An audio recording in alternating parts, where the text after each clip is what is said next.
Our Constitution says that, it's patterned after the United States Constitution. There's a Bill of Rights, freedom of the press is guaranteed, and yet at the same time, what we are seeing is death by 1,000 cuts, information operations on social media, coupled with proxy wars by government proxy media, online state-sponsored hate, and then finally, in our case, the weaponization of the law.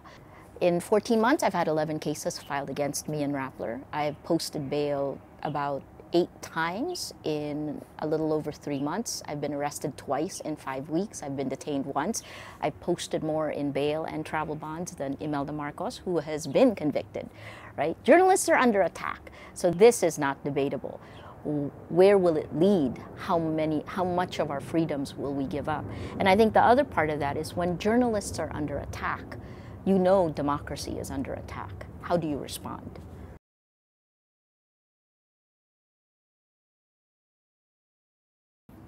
You hold the line.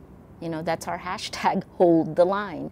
We are neither for nor against government. We do our job. The mission of journalism is more important today than it is at any other time. And yet, journalists and news groups are under attack in an unprecedented manner. You have social media platforms now taking away the gatekeeping power of journalists, of news groups, right? And yet, they don't take the responsibility of gatekeeping. They take distribution. They distribute the news. They're the world's largest distributor of news. But the gatekeeping part, keeping lies out of the public space, that is something that they've neglected. And so what we're seeing in every country around the world is as populations shift to social media, which becomes the main distributor of news, lies are spreading faster than facts. And that is part of the reason, starting November 2017, you see Freedom House saying then that 27 countries around the world, you have cheap armies on social media pushing back democracy. A year later, Oxford Computational Propaganda Research Project says that's double the number. The Philippines is ground zero. The Philippines, according to, this is We Are Social, Hootsuite, as of January 2019, Filipinos spend the most time on the internet and spend the most time on social media globally. 97% of Filipinos on the internet are on Facebook. Facebook is our internet. And so when that public sphere is poisoned, think about it like a virus. Viruses have been injected into our body politic. It's diseased and dying. You can't, if you don't know what the facts are, right, then you can't have truth. Without truth, you don't have trust. So what we're seeing is, we called it patriotic trolling, online state-sponsored hate that is meant to pound you to silence or to make others attack you, inciting hate, right? And you know that when you incite hate online, it's only a matter of time before online violence becomes real-world violence. This kind of exponential attacks online have translated to shifts in demographics in the Philippines.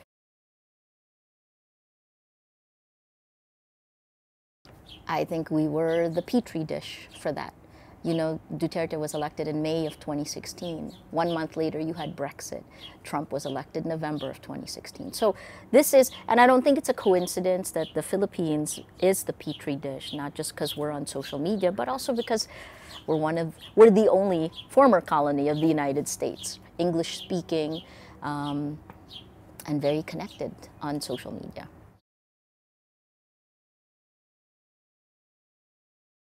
It's not censorship. I think it's controlling it, right? Behavior modification is what you're seeing now. What you're seeing is, in the past, you can choke it by censoring, right? This one, you pound it 1,000,000 times so that lies become facts, right? This one, you just push so much on a normal person that they can't tell what is real, what's fact from fiction. And in that sense, because they're unsure, the voice with the loudest megaphone wins. It's very Russian disinformation, right? It's information warfare. And in our case, it's very clear information operations are targeting our citizens.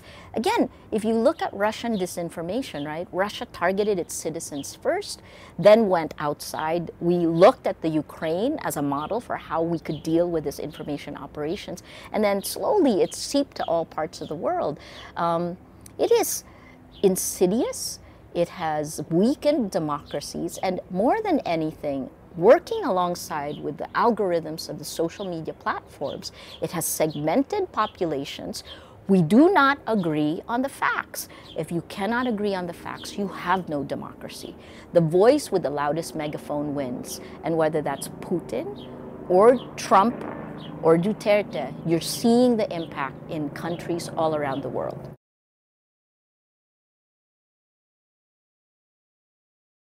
In Rappler, we fought impunity on two fronts. In terms of the government, the UN estimates since July of 2016, at least 27,000 people have died in a brutal drug war. The other level of impunity is from an American technology company, Facebook. It's behavior modification. It is information operations to the point that you are tearing down reputations. It is astroturfing what government wants to happen. So, for example, in the case of our Senator Laila De Lima, she was branded a drug pusher. She wasn't. She's never been. That's never been proven. But when a lie is told a million times on Facebook, it is the truth, and that's the world we live in today. When people don't know what the truth is, what the president says matters, becomes the truth, right? So power gets more powerful by manipulating people. I think what the biggest change in our world is technology. It is the amplification of lies that have threatened democracies all around the world. The irony, of course, is these are American companies who espouse liberal democratic values, but their business model and their algorithms have empowered autocratic style leadership all around the world. And the Philippines is just one example. Rappler just happens to have, the way we fought back was having data. We collected our data, we know it, we told our people about it, and we have been doing that for 3 years. Way before Mark Zuckerberg testified in front of the US Congress, in August of 2016, I went to Facebook with the data and told them, you have to do something about this, because if you don't, you have US elections coming up and Trump could win. August 2016, no one believed it. We all laughed. But when he won, Facebook came back and asked me for the data again, right? So our world has changed, and we're still using old words to define this. This is a new landscape. Even the ideas of censorship, now it's outdated. What you have is engulfing with chaos, engulfing with exponential lies, so that you can turn a lie into a truth and turn a fact into fiction just by online manipulation.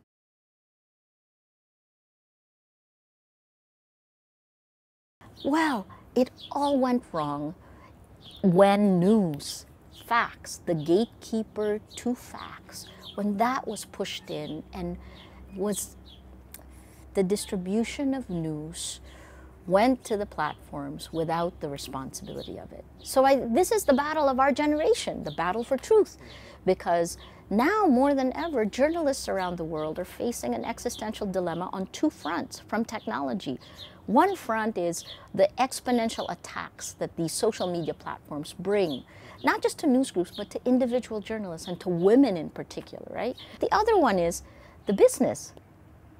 Advertising as a business model is dead. It's crumbling right now. Why? Because lion's share of all new digital ad spend is going to the same social media platforms that are enabling the decay of our democracy, right? It's not even decay, that are enabling the destruction of our democracy as we know it.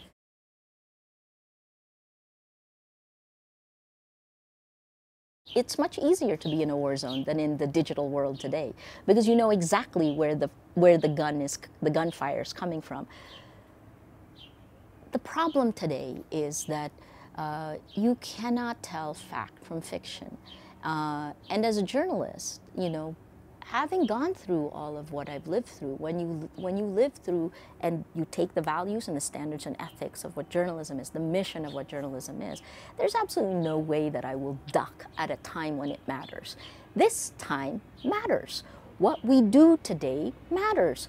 It will create the future. This is it's very dynamic time. It is creative destruction. The social media platforms, they've destroyed it, right? So how do you fix it? Well, in our case, it really makes sense to jump in and fix it. Because look, in the long term, it's education. In the medium term, it's media literacy. But in the short term, the only people who can fix this, unfortunately, are not the journalists. They're the social media platforms. But the journalists need to continue doing their jobs.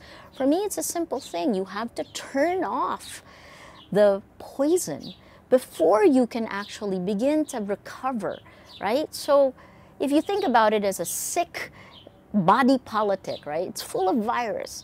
It's a diseased body. Well, you have to actually begin to stop the infection and start the medicine. The medicine are facts. It's truth, right? So you go back. Time magazine called us the guardians of truth. Now more than ever, journalism needs to be that.